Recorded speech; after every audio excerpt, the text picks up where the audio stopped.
My name is Elena Karolina, and I'm an executive director for the Benicia Community Gardens. And what you see here today is our newest project called Benicia Sustainable Backyard. And the main idea is to bring permaculture to Benicia. Our guest today, Christopher Shein, who is the instructor for the Merit College Horticulture Department.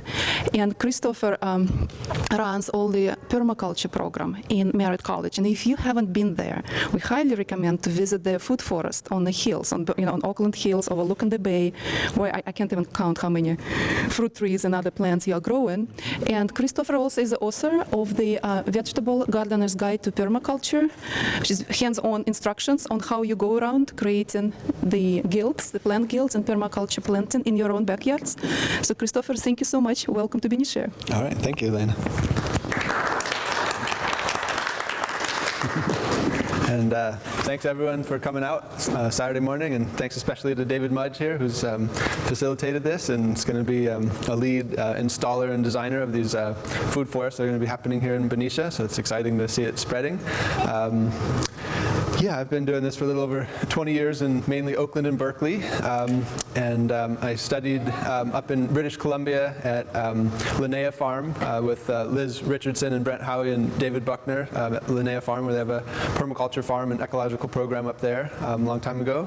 I don't really have pictures of all that up here, but I'll just give a quick intro. I have some pretty chart to look at. I've been doing my own gardening business, Wild Heart Gardens, for a number of years, and yeah, about 3 years ago, Timber Press asked me to work on this book just to get permaculture a little more accessible, more of a hands-on, dirt on your hands kind of book about permaculture, because they heard about me through Merit College. And yeah, so just real briefly, permaculture, you can think of it as applied ecology or remedial holistics. So like basically thinking about our culture missing out on ecology. We've just kind of been the taker mentality of very unsustainable culture in general, and permaculture is trying to reconnect us to our ancient wisdom. There's some sayings, you might have heard these before, that permaculture is a 10,000-year-old cutting-edge technology, so it's not new. Many cultures from around the world have been doing this for a very, very long time, and we've just kind of fallen off the wayside of thinking about things for future generations. One thing another aspect of permaculture is that there's a couple of main ethics that go along with it: Earthcare, people care, and fair share. And another way to think of the fair share is future care. So we see children here, so you're doing a good job, great job of that. I'm also a parent, and there's other parents in here, I'm sure. So yeah, it's just thinking about taking care of the future. And so how are we going to do that? We can do that in our own backyards by harvesting water, by growing food, by applying all of our organic matter there, things like that. So with this small slideshow, we'll go through a few highlights from the book, and there's a lot more in the book than what I can cover in a short time. And then afterwards, David had requested I bring some plants out from my little backyard nursery for a small little plot that he wanted to put in today, I think, or soon, but soon. Yeah. So yeah, we can look at that later. Yeah, and just also briefly about the title of the book, The Vegetable Gardener's Guide to Permaculture. Permaculture is much more than just vegetables, so in this slideshow you'll see more aspects than just vegetables, but that was Timber Press's hook to get people that are just beginning gardeners or just vegetable gardeners interested into a broader topic of sustainability through permaculture. So the subtitle is Creating an Edible Ecosystem, so that's going to be part of it too. So here's just some pretty pictures of some Swiss chard up there now, and we're going to just do a quick overview of some things next, and then we'll go into a couple different aspects of the book. So I like to, after the pretty charred picture, I like to have this sunflower from the Merit Garden because it's kind of illustrative of multifunctional plants, a nice permaculture concept that we're not just looking for, we are looking for food, but we're looking for much deeper relationships than just feeding ourselves. We're trying to think of it as an ecosystem, and we're only part of that ecosystem. Like I got a John Muir t-shirt where my daughter used to go to school, so just thinking about the wider web of life, and we can't really unravel part of it without all of us coming undone. So a sunflower is really great because we can think of the edible sunflower seeds we eat or we snack on, or nowadays there's butter out of it, so it's a food crop, right? So that's why we think of it first, but it also has a lot of other values. It's aesthetics, which is important. So in permaculture, we do tend tend to lean toward the more functional, but in order to get like a hook to get people in it, we do need it to be beautiful so people can see it and appreciate it and go, oh, this is just a nice garden. And then there's deeper layers in there around it. And another layer of sunflower is that if you have polluted soils, which a lot of urban people have from previous owners or from someone fixing a car or for lead paint, things like that, there could be some toxicity you have to deal with. And so sunflowers are pretty standard plant to put in to phytoremediate or use a plant to clean up the soil. So it's a soil healing, healing, a healing plant that way. Native Americans, sunflowers are native from California, all over the Midwest. It's a native plant. And natives have used it for all sorts of medicinal purposes of healing bronchial things and things like that, making it into medicine.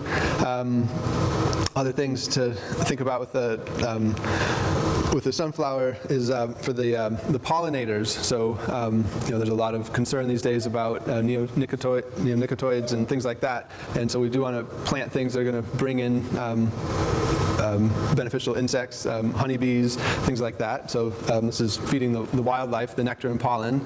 And then there's a couple other things to think about besides edible and pollinators and beauty and all that would be it's an international symbol of peace, and it's also an international anti-nuclear symbol.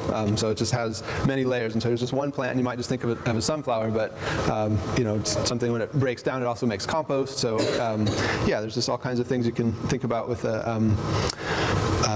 just a simple sunflower, right?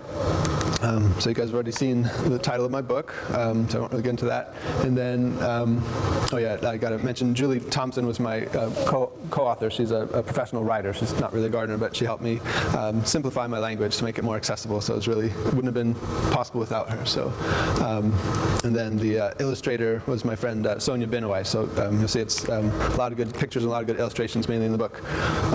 And then since doing this talk, I've realized that I need to explain a few basic things about permaculture that are wider than just the food growing aspect of it. So I'm not going to talk about that much, but I'm just going to try to show you that permaculture is a much wider, you can think of it as a global grassroots movement. I had the opportunity to go to Cuba last year. They had International Permaculture Convergence, and they had people from 45 countries and 450 people there. So it's a very diverse international movement to transform communities into healthy communities. So I mentioned before the ethics in the middle of the flower. This David Holmgren inspired permaculture flower, being Earthcare, People Care, and Fair Share. And then there's petals that radiate out, and what we're really going to be addressing today is the land and nature stewardship petal, growing food, growing native plants, trying to grow an ecosystem, plants that will feed the soil, things like that.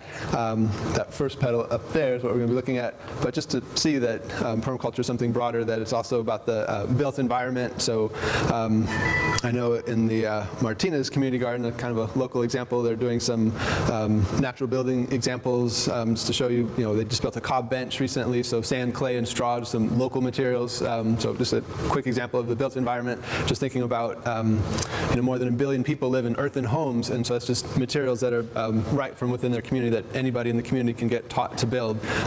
Is really powerful, as well as a lot of the trellising that David's been doing with his community garden folks, just using wood that might not otherwise be so useful, turning them into giant trellises and sculptural things and things like that, and just vertical space to grow vines and edible vines and whatnot up. So just thinking about our built environment is really powerful, because otherwise materials are getting trekked from around the world, so there's a really huge footprint, global footprint, carbon footprint of materials, or just a lot of it might be toxic, and having a natural built environment, those things, clay doesn't off-gas anything, and it actually absorbs toxins and things like that.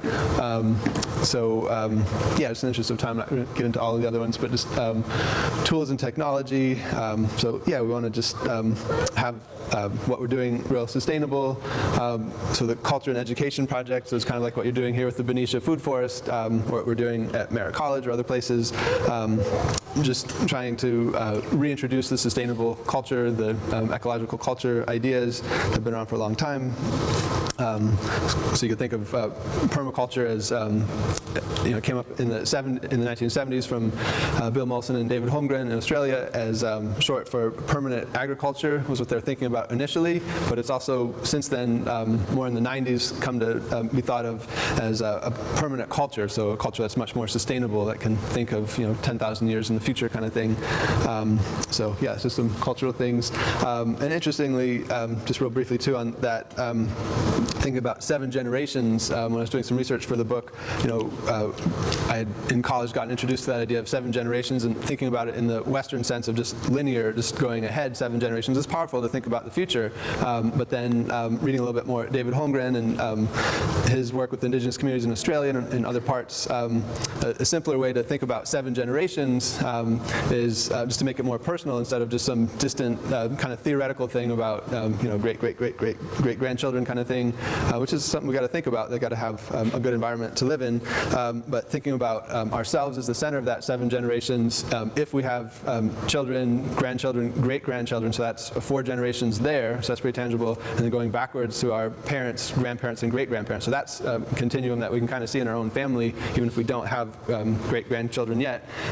Just thinking about thinking how can we have our communities be in a resilient and sustainable way that we can have our future generations have something positive and worthwhile to be in, and just what came before us as well. So thinking about health and spiritual well-being, we just have to take care of ourselves. So it looks like as I was coming in, I was really impressed at this big community center, people doing Tai Chi, things like that, so are you guys doing community gardening together? So there's all kinds of health and spiritual well-being things, finance and economics.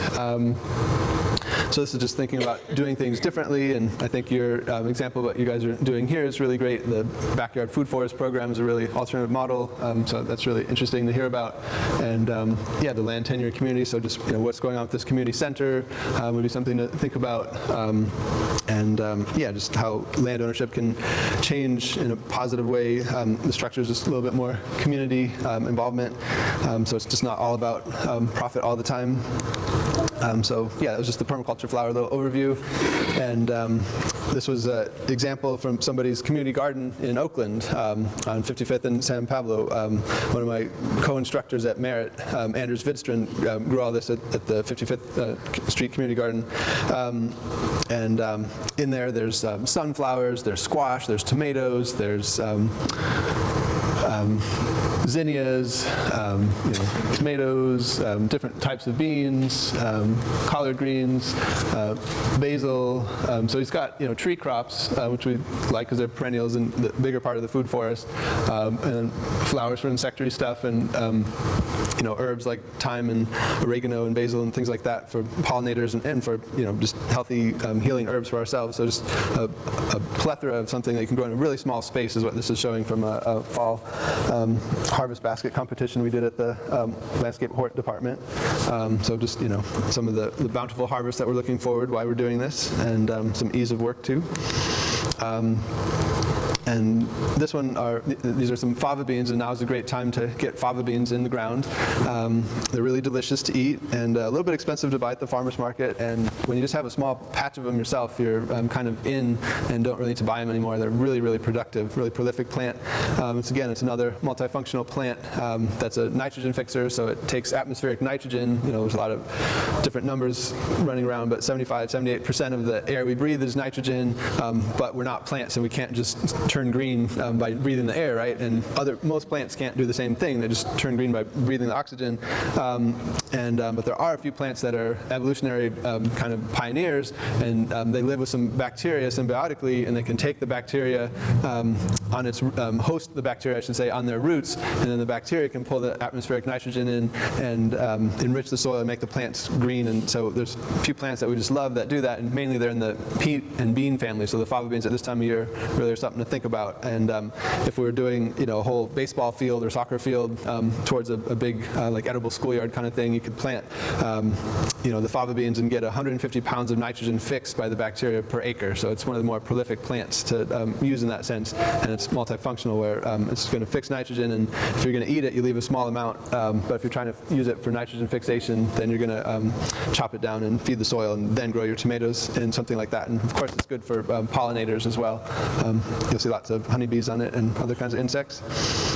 Even has edible greens when it's young. Here's something I did bring the tree collards for you guys today. It's a really nice crop that's perennial, so we like that. It's a green, and so for about pretty much 12 months of the year you can harvest this one crop. So you plant it once. This is a nice permaculture strategy of, if you can, find some perennial plants. That's kind of the whole idea of the food forest as much as possible. We do mix in annuals, I'll get into that later. That's kind of the early stages, or just certain crops that we really come to love, like tomatoes or kale or something like that. Definitely leave space for that, but these are nice that you can kind of just walk away from the garden, so to say, and it'll keep producing year-round, these tree collards. And interesting, in Richmond a couple years ago, they honored they found some African Americans in their 90s that had come up from the South during World War II to work in the shipyards, and given them the city council gave them a declaration of thanking them for bringing this plant from the South and cultivating it and keeping it going as a wonderful green. And now Richmond has adopted it as their official green, which is just a promotional thing. Most cities don't have an official green, but they're trying to just get more people to eat dark leafy green vegetables. As you guys know, it's getting a lot more popular these days, but real easy thing to grow, and you just take a cutting on it and stick it in the ground kind of thing when you get a big plant of it going. So eventually when your food forests are going, people will be generous with this plant to share it, because unpruned it needs a strong trellis, but it can get 12 feet tall or something like that and produce for 6 to 10 years or something like that. And just, when it finally dies out, just have to get another cutting going on it before then. But yeah, you can see from the leaf scars that we just pick it every week.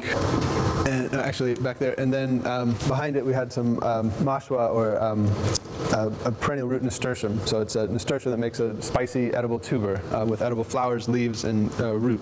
So part of it. Here's my daughter from a bunch of years ago.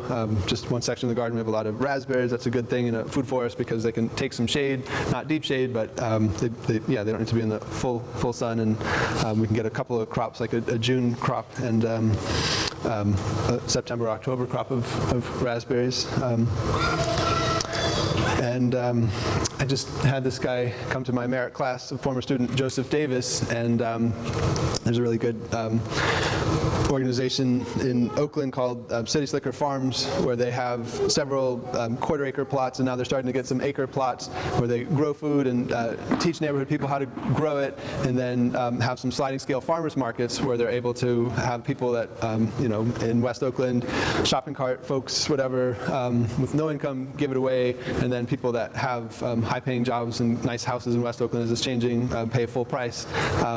So just using underutilized land and trying to show the fair share aspect of permaculture. So I really like what they're doing, educating youth and everybody about food growing. And here's my daughter from a couple years ago helping out. We have a little backyard nursery. So when you start getting into this kind of thing, it can be a little more expensive if you're trying to always buy everything in. And so it's nice to have a little section of the garden set up where you can plant some seeds and then not have to buy a $4 or $5 tomato start yourself if you're growing it, just and that whole concept of trying to do it yourself. And then, the wonderful thing about it is when you plant those way too many tomato seeds, then you're going to be sharing them. And then, I don't know if you guys have some crop swaps going on here. I know David does. But yeah, usually with the gardening thing, you tend to have a bit too much at certain times of the year. And then it's a nice way to start sharing. So yeah, if you have too many seedlings of tomatoes, then you can share them with friends and neighbors and people in your church or whatever kind of social groups you're part of. So yeah, it's just a good way. So she's got some beet seedlings. And there's my mother helping out in the garden to make a space in the food forest garden to put in those beet seedlings. You can see there's like echinacea and native yarrow and kale and some lemongrass. Yeah, here's the beet seedlings going in. Lots of mulch, we'll get into that later. Yeah, and then what you guys are going to be trying to work towards for the food forest model is the 7 or 8 layer food forest, depending on where you hear it from. Mostly you'll hear of a 7-layer food forest, and for the book I was convinced by a friend to add the 8th layer of the mushrooms. There's another one, my friend Teresa Halula. But yeah, we'll just kind of briefly go over this. So what we're looking for is a tall canopy layer and bigger trees, and that generally, if you can, you put it to the north side of the garden, because if you put it to the south side, a big tall tree is going to block everything behind it. So this would be in the picture here to the north of your ideal garden space, and any large tree could, large fruit or nut tree could go there. So just use your imagination, and then and it could be on standard rootstock, so big sized trees. And then coming down, you could have a small fruit tree. And so this could be, apples on dwarf rootstock, or plums, or anything that you really like to eat. A whole bunch, just any kind of fruit tree could be there for the lower tree layer. And you could even put some trees that are bigger in this layer and just do a summer pruning on them to keep them much smaller. So there's ways to keep some of the fruit trees that want to get bigger on their own smaller by summer pruning. And then the next layer down is the shrub layer, and so that's that could be like the raspberries that you saw. Could be an example of that there.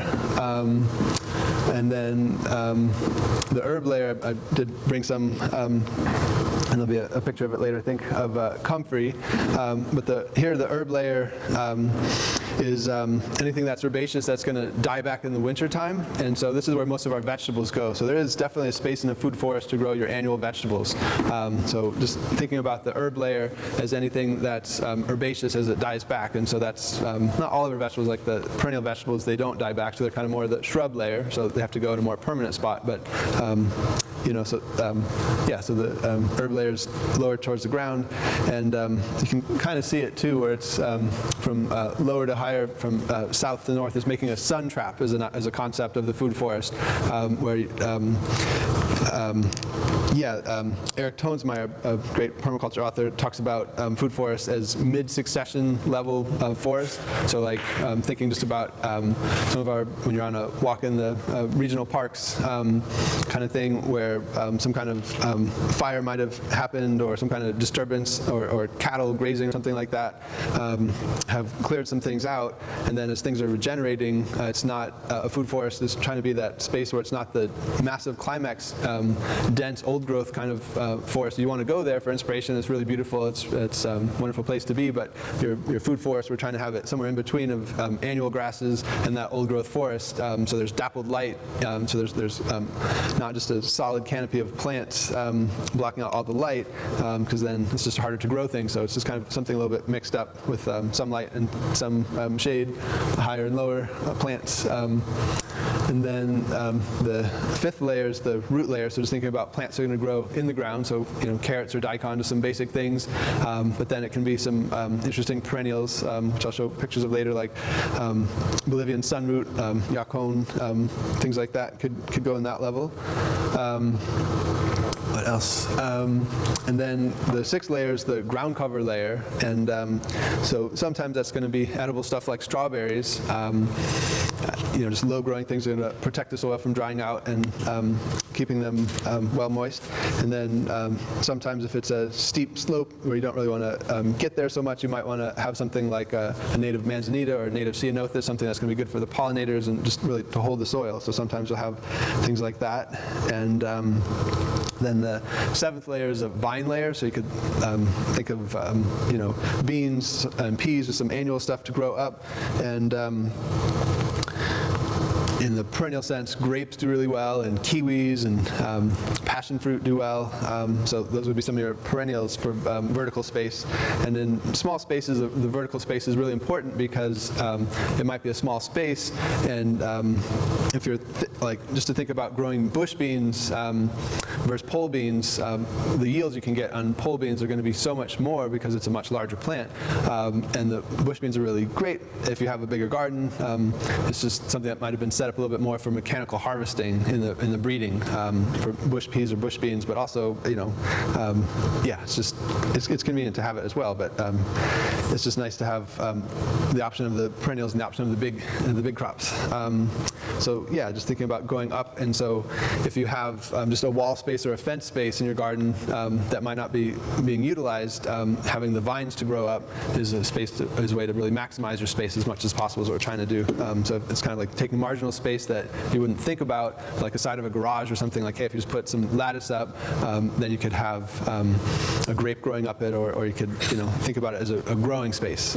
So that's kind of what we're trying to think about. And in the picture, there's a grape growing up a tree, and I have seen grapes growing up mulberry trees really successful, but you wouldn't want to put a grape and a little apple at the same time because the grape would just overwhelm the apple when it's young. So some things need to happen when they're a little bit older. And then the element we added is the fungus. So here's the same thing for the book. That was just another illustration. And the last layer we added was the mushroom layer. So in a food forest, there's going to be lots of spots where there's a shade, so under some fruit trees, or even under some of your vegetables, like a big giant zucchini. There's a whole other space that you can obtain a yield of mushrooms. And so there's things like shiitakes and oyster mushrooms, real easy. I'll show you some pictures later of that. And yeah, so it's just mushrooms are something that can eat decomposing wood chips and straw and make a yield, and they don't need sunlight to grow. So that's why mushrooms are really good, and they're really healthy for you too. So here's just an example of another food forest picture with some tall fruit tree, like could be a standard apple, and this could be a dwarf fig, like blackjack fig is a naturally dwarfing one. It could be a parsnip for the root layer, the raspberries for the shrub layer, the comfrey for the herb layer, or it could be a zucchini in the summer, and fava beans in the winter for the herb layer, stuff that's going to die back, ground cover layer, and the vine layer, so it looks like grapes and mushrooms. So yeah, it's kind of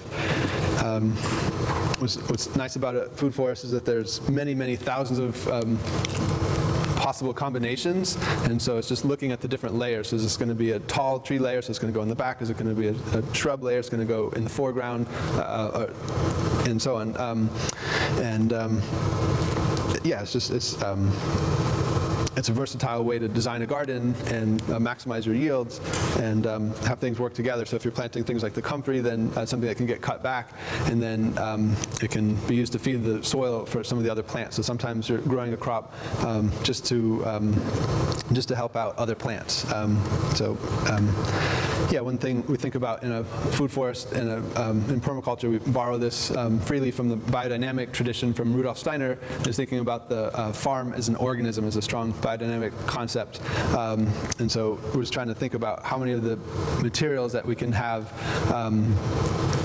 coming from our own garden, how can we produce as much compost, soil fertility, mulch, things like that from on-site. And so something like comfrey or horseradish to have as an understory plant, so something on the ground to just grow. Horseradish doesn't really need that much light, and so you can grow behind some fruit trees and spread, and you just have to keep cutting it back every month, and then you're growing your own soil fertility. So instead of having to always go outside for nutrients, I mean, you do at some level for small little spaces, but 5 zones right away, but maybe you can. So yeah, just in zone 3, you could think about also has areas for like maybe tomatoes or something that you plant and it takes a while to get going, and then you have a whole bunch of them, and it might be a crop that could be for canning and drying and trading kind of things, because tomatoes are pretty prolific. So you want to think about zone 3 as some,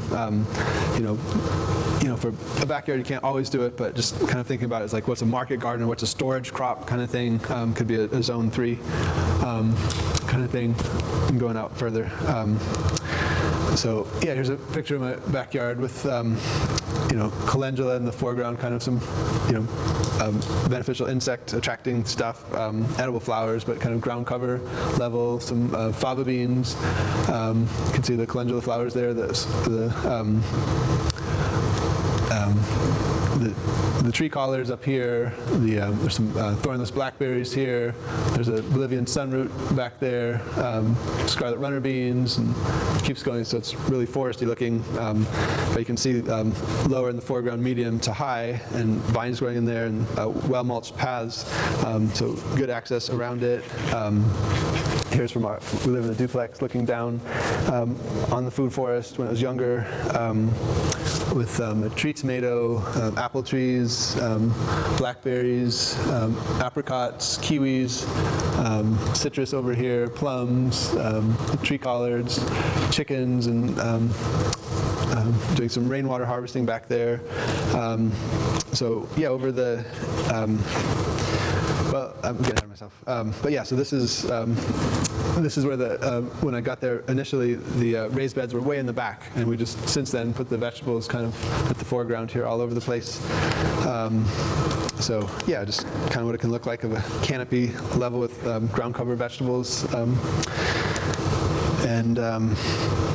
Here's a friend in Fremont that's really skilled at grafting, Bill Merrill, and he's got over 75 varieties of apples going in his yard, and he just had about 12 trees to block a neighbor and just to make a hedge, and instead of just pittosporum or whatever, he wanted to make it edible. And yeah, he's part of California Rare Fruit Growers, so he's always getting new varieties, and they do a sign exchange in January, the Golden Gate chapter. So if you haven't ever been to that, it's something worthwhile checking out. They rotate where it goes every year, so I don't know, it's kind of about December or something, the announcement comes out where it'll be, but it's been in Berkeley, it's been in Richmond, and it's El Sobrante, it's been in lots of different places, the sign exchange, where you can get a room like this filled up with hundreds of people and thousands of varieties of apples and plums and mulberries and whatnot. So it's pretty exciting to get a lot of good diversity and talk to some old timers that really know varieties they like, and some good recommendations. Is that the California Rare Fruit Growers? Yeah, California Rare Fruit Growers. We have a Golden Gate chapter. They have chapters all throughout the state and even some other states. I just wanted to show you guys some mushrooms. So there's a couple of businesses that are around in the Bay Area that have gotten mushroom producing businesses that we've collected their waste substratum of barley and oak and whatever they're using, oyster shells, and then taken those blocks and put them underneath the fruit trees and everything, and then they continue to produce, and they're giving them away because they just need a higher production level.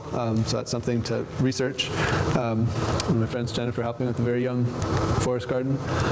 This slide's a little dark here, but in Seattle, they have a 7-acre public food forest. They're working on the Beacon Food Forest, where it's on the equivalent of their East Bay Mud, their water municipal utility district, has given a group of permaculture folks access to the land to make it into a food forest. So you can see there's like an acre community garden up there where they're starting, and yeah, you can just see a couple pictures, and so the trees are real small. The fruit trees are smaller than this guy that was helping install it, and but around the fruit trees they put in this in Seattle, so Washington State native penstemons and different flowers and some cabbage and whatnot, and then using to kill out the grass to establish the orchards and everything. They used a bunch of coffee bags that they got for free, and I know David's been a promoter of that as well, getting free materials and whatnot, cardboard and everything. And yeah, it's also another nice example if there's some urban spots where there's chain link fence to take recycled clothes, and that was really cool. They made it look like there's a bunch of kids playing there by just tying up the clothes to the temporary ugly chain link fence while the food forest is getting developed. So I thought that was really brilliant, as well as doing all this mulch. So yeah, they're just doing mixed natives, edibles, annual edibles, and fruit trees to make their food forest happen on a big scale. Getting some animals involved is pretty critical in a permaculture sense. So you can have some pest management from the animals, just some entertainment for kids. You get the eggs, you get the manure. So yeah, that's a good thing. We have right now just 6 chickens and 5 ducks in our yard. Here's a classic permaculture thing. I want to get a little further on my slideshow, so I'm not going to go over the details, but we just want to think about what like any element in the garden is. So like a chicken, what are its needs? So air and water and a lot of other things, food, etc. Other chickens. Then what is it going to be producing, or what are its yields? Manure and eggs, meat, things like that. That it does pest management, digging soil, and then what are some inherent characteristics of the chicken or the element? Just the size of the chicken is, if it's a heavy breed or a bantam, things like that are just intrinsic about it. It's not, small one's never going to get big kind of things, just real obvious stuff. But it's a lot more than that, but I'm just trying to show you some highlights of some permaculture ideas. This is the design for my garden in South Berkeley, where the chickens are here. We've got bees that David is helping me with. We've got about 1,100 gallons of rain tanks in the back behind the chicken coops, all kinds of compost back there. And then all the fruit trees are here, and underneath the fruit trees we have the vegetables. So yeah, little herb spirals there for a while, redwood compost.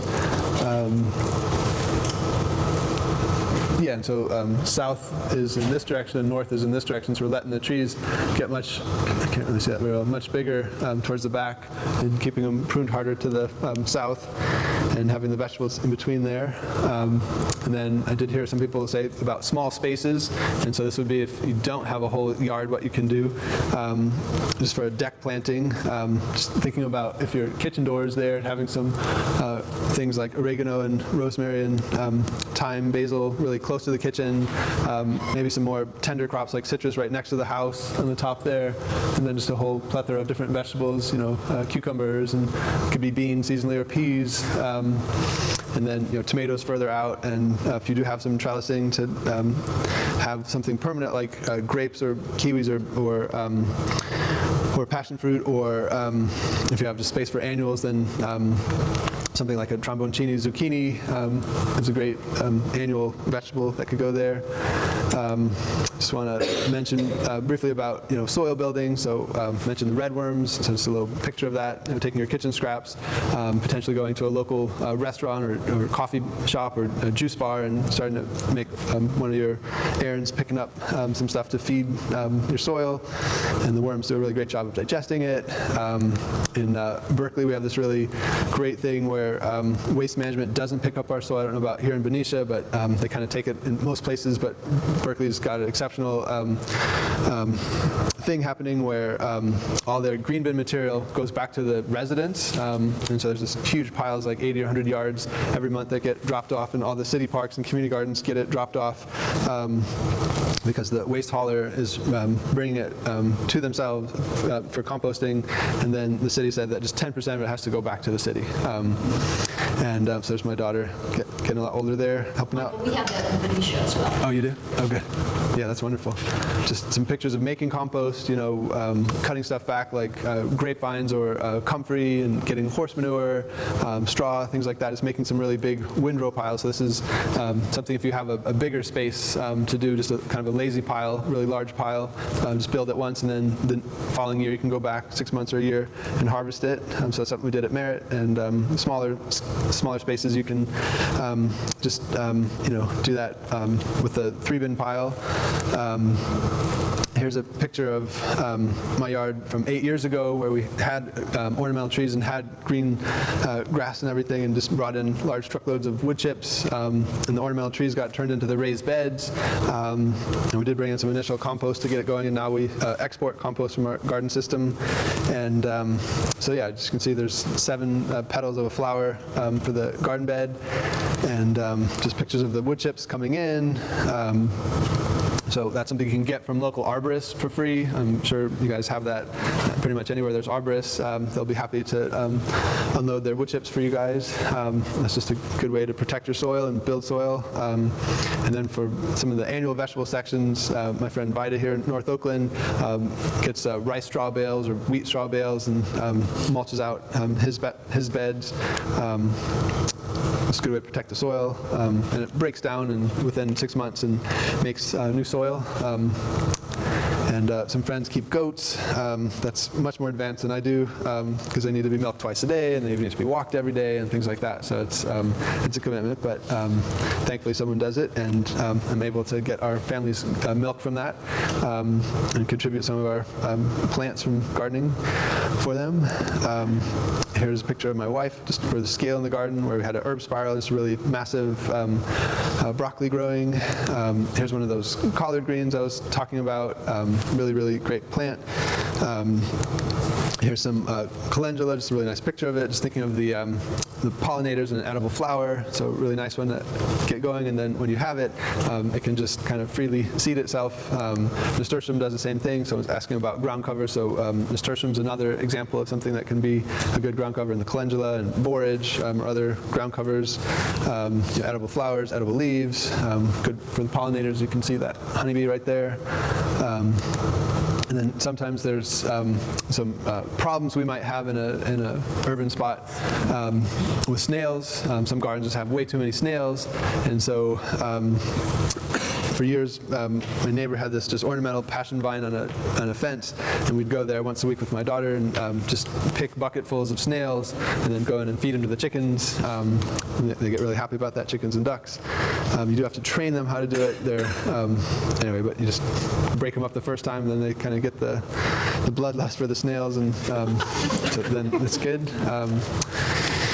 And I've got a landscaper that every couple months drops off yogurt container quarts of snails in my mailbox, and she made the joke about snail mail, right? So, so that's another way to get our chickens going, and just having the problem of the snails being the solution of chickens eating them and turning them into eggs, and then just having the chickens in the garden does keep the snails and slugs down.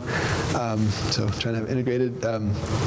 Here's a Cape gooseberry, golden berries, what it's being sold as these days, or Inca berry, really delicious and prolific and really nice plant. And it's a tomato relative and has a much more complicated flavor than a tomato, much smaller. It's just size of a little cherry or smaller. I'm going to talk briefly about water, and David's going to definitely be doing this for some of you guys, the swales and whatnot. But here's a nice quote from Barbara Peterson, like water, be gentle and strong, be gentle enough to follow the natural paths of the earth and strong enough to rise up and reshape the world. So that's a cool thing to think about with water. And David does a lot of this kind of shaping, earth shaping, and so the concept with the swale is that most sites are not perfectly level. There's a little bit of slope involved, so what we're looking at is sheet flow. So it's raining, like we got our precious little bit of rain last night and this morning, and the idea is if you don't have earthworks and you don't sculpt your land in a certain way, it's just going to go right off your property. Some of it will sink in, but not all of it. And so by putting in simple swales like this, we're creating uncompacted trenches and basically simple basins, and as it rains, they can fill up and percolate in and infiltrate in and recharge the soil, the groundwater around the soil, so plants below it will have much more water because the soil is the best place to store the water, and it'll be in there over the dry months. And so we're doing this in October before a rain, and so we had a hose just to make sure we had it all level, because we're trying to make sure that the thing we're digging out is pretty much level. And by just water is going to seek its own level, so you fill it in, and then you'll see that it's going to infiltrate like that. So that's just some water harvesting, and just some fun examples. This is my friend Jonathan, a thing called PLACE, people, I forget exactly what it stands for, Living Arts Community Ecology, I think is what it stands for. It's an old auto repair shop, and so this was just on a little, they have like 2 feet of land or something, and they're really demonstrating in a small space what you can do. And so they have a rain tank, a little hard to see, but maybe a 300-gallon rain tank there, and then they have a kind of like a quasi bike pump kind of thing where it's a human-powered pump, and then they have a living wall, and so they have succulents just on some rock wool kind of stuff, and so every couple weeks they human power pump it. So this is a creative use of water. And this is up in Petaluma at the Boys and Girls Club. Trayton Heckman with Daily Axe did this project, which is real impressive, where they had really large lawn space, kind of in a community center like this, and just in some of the areas where it was just the entryway, where it was just being ornamentally watered, just for aesthetics, and they brought a whole bunch of community members out and dug these swales and managed to infiltrate something like 60 to 80,000 gallons of rainwater when it's raining, and have the water stay on site, and then plant fruit trees and natives around it, and then they absorb all that water, and so then the amount of water they were using before, maybe 60, 80,000 gallons to irrigate the lawns, were now being just harvested from the large roof space and infiltrated on site to grow the food. So we like that. Real positive example. We do like to try to grow from seeds, so I have a section on seed saving in the book. So there's a leek flower. So just letting things go to their full term is a slightly different aesthetic and a different way to manage your garden. This is just backtracking. So that garden that you just showed, does that need to be watered in the summer at all? They do have a drip system, and they minimally water it. But yeah, you're storing many thousands of gallons of water in the soil, so it can the roots from the deep-rooted perennials can go down, and that's why they focus on natives and stuff. So they do have a little bit of drip, but oh, come on. It was just working a second ago. Oh well, skip that one, I guess. I was just showing people doing some seed saving in the garden. So yeah, these are just some fun, letting things come to full term, and so then you don't have to buy the seeds, and then more insects will come, and like on the onions or the leeks, for instance. Yeah, it's just letting things come to full term, and then we have in Richmond a really excellent example of a seed library, a really great community resource. Richmond grows seeds, and my friend Rebecca Newbern has started it, and I helped start the seed library in Berkeley, the Basil Seed Library, and it's just the idea is if everybody's growing some seeds, they're going to once a year come together and swap them, and Rebecca has a nice innovation of starting it in the public library in Richmond, and has it in English, Spanish, and I think Mandarin, so it makes it real accessible, and the idea is you just take out a little bit of seed from your own garden and return it to the seed library, but you just take a little pinch of seeds from the seed library, and it's just a way to make food growing much more accessible, much more affordable, and really to get local diversity happening in our own communities. You should check out the Richmond Grows Seed Library website, because they have how to start your own seed library, and because she connected up with the librarians there at the library, they put it out on some national librarians list, and it's gotten picked up, and there's something like 300 seed libraries that since Rebecca has done this that are just all across the country. It's really taken off. She's gotten all kinds of wonderful press about it, and just kind of, she's a middle school science teacher, so she has a really great website on how to start your own. So it's just really exciting when something like this, that's an idea that we started in Berkeley, 16, 17 years ago, little community seed thing, and then she took it to definitely the next level, and then now it's just, it's in something like maybe 30 states now across the country, and people really like the idea of having a seed library in a public library space where you can get heirloom seeds and do some, save some endangered seed varieties and things like that. So that's just a neat thing, and I like it when she talks to my class, she talks about this, instead of going viral as we think about in the whole internet age, she's trying to think about things in a more ecological context. So she says, this has gone fungal. This is, it's like hyphal networks, so it's a nice way to reclaim some language in a positive way. But yeah, it's really a good thing. We're just going to do a little bit on some community stuff to end up here, and I'll answer some questions. But this was when I was up last year in Seattle seeing some of the pea patch gardens. This was just a really cool creative reuse of broken tools that some artist had done. It's like a whole acre community garden, and it was just really beautiful. And I liked that it was at the Bradner Community Garden, and yeah, just beautiful working with art, and then the ecology of the plants, and all the I don't know how many hundreds of people were involved in an acre community garden. So really well organized, and then they had you can see some mosaic tile benches that some artists had gotten some grants to build, and then as a part of that, couldn't quite get it in the picture, but right next to that they had a basketball court. So I like that it was food growing and art and hanging out, but it was also something that could be integrated in the community, just like this place where it's a very multi-use space, many different different members of the community could use it. So I think that's pretty cool. And thinking about community and land, I have to, in our book we got a little Malcolm X quote, revolution is based on land, land is the basis of independence, land is the basis of freedom, justice, and equality. And a couple few projects in West Oakland. I work with a low-income and senior community called St. Mary's Center. This is one of my co-workers, Jean, and this was that is I'm blanking out right now. That is, sorry. Is it composted? No. It's a papaya. It's a mountain papaya. Sorry, a babaco. So it's something that may or may not grow out here. But why I included the papaya? It makes little fruits around here, but they're delicious and tropical. But just underneath it, in the pot as we're putting it in, it had white clover, which is a nitrogen fixer, and wild parsley, wild arugula. So it's got kind of a little mini guild just in that little space. But it's a homeless garden where we grow food and natives, just a little shelter spot in West Oakland. And then just a couple pictures of the landscape hort department. Just our greenhouses and our steep hillside, and when we're building annual beds, we have a really large gopher problem up there, and so I put some gopher wire down, and then I was mentioning that comfrey there, and so we're able to cut that and put that into the beds as a soil building plant, just not the roots of it, but just the leafy green parts of it, and put that down there, and then put horse manure over that, and then some finished compost that we've made ourselves, and then we put a little bit of store-bought stuff from American Soil Products, and this was like 3 or 4 months later. Just having broccoli and collards and onions and beets and whatnot just in that same bed, and using stumps from local arborists to make some of the hillside beds.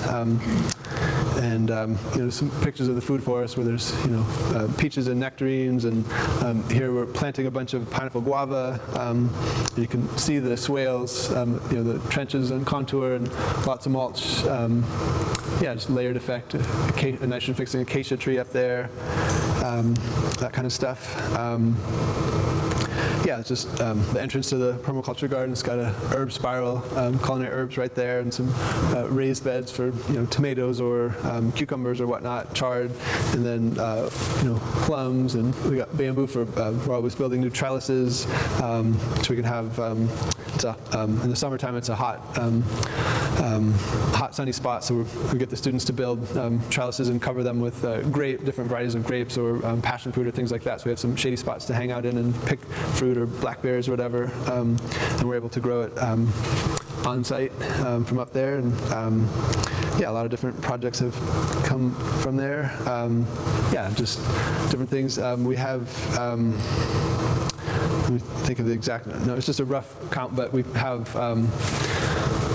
probably about 175 or more different species of trees, of vines, of shrubs, of ground covers, everything that's edible or somehow working towards the greater good of the system, mostly edible stuff, and then about 350 varieties. So it's just a big trialing garden. So we'll have like 30 kinds of figs or 30 kinds of citrus, and they don't all work, but what we're trying to do is come up with a list of things that work really well. And just a couple weeks ago we had our plant sale, and so the things that are successful we're trying to get out into the gardening community.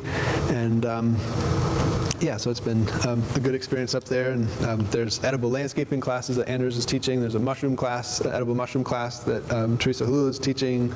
So there's some other good classes to check out. Something like that. I've been going long enough here. I just wanted to put up a couple of resources, but here's my daughters picking berries, just cute picture. So a couple of resources I can leave you guys with, and do have a couple more images, but I want to respect your time. I've got a website, Wild Heart Gardens. Merritt has a nice website, merrittlandhort.com. Eric Tonesmeyer is kind of the major domo these days.